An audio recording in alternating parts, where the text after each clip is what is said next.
السلام عليكم، اهلا وسهلا، مرحبا بكم على قناة مطبخ يسرى. كنتمنى من كل قلبي انكم تكونوا في احسن الاحوال. اليوم ان شاء الله راح نحضر معكم واحد العصير كيجي بنين بزاف وكيجي خاتر بدون فواكه، بواحد الطريقه اللي بسيطه سهله وسريعه، فقط بثلاثه ديال المكونات اللي راهم متواجدين حاليا عندكم في المطبخ. قبل ما غنبدا معكم الفيديو غنصليو على سيدنا محمد. اللهم صل وسلم وبارك على سيدنا محمد وعلى آله وأصحابه أجمعين.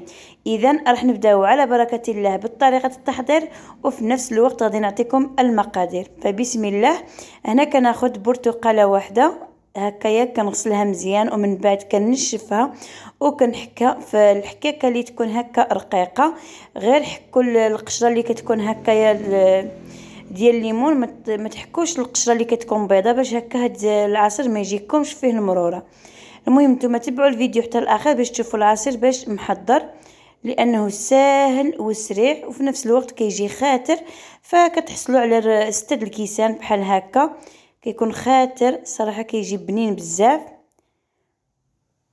هنايا غادي نحك هنايا هاد الليمونه كيف كتشوفوا، ومن بعد غادي نعصر داك العصير، ما غاديش نخليه ولكن حتى الاخر تشوفوا معايا. هنا كنجيب كاسرونه كنزيد فيها الحليب، غنستعمل نصف لتر من الحليب. كنزيد هنايا واحد 2 معالق كبار حتى 3 المعالق كبار ديال السكر سنيده. هنايا في الاول درت غير واحد 250 غرام ديال الحليب، من بعد غادي نزيد الباقي. كنزيد هنايا واحد الفلان ديال درهم ديال التشينو، وكنزيد القشره ديال الليمون اللي حكيت معكم من قبل. غنحط الكاسرونه على نار اللي تكون هكا متوسطه حتى كيفيض لينا هاد الحليب وهاد الفلان، ومن بعد غنصفيه.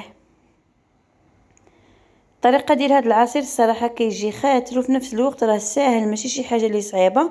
هاد البرتقاله غادي ناخذها ونقشرها، ما غاديش نلوحها، غنستعملها في الاخير.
فهنايا من بعد ما قشرت ديك الليمونه، هنايا كناخذها كنحطها في الخلاط هكايا ديال الطحانه، ومن بعد غادي نزيد داك السكر اللي بقى، لان العصير البرتقال تيكون شويه حامض.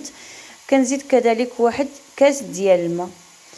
وبالنسبه للحليب قلت لكم 500 غرام، استعملت غير 250 غرام عفوا، يعني غير ربع ديال الحليب، اي ما يعادل غير داك الكاس الكبير.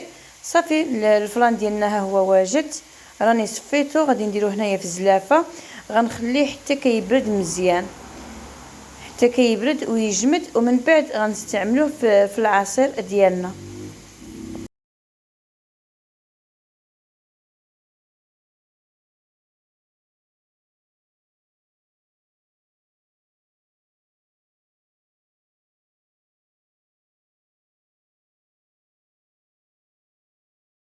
بالنسبه للفلان ديالنا هو واجد راه برد.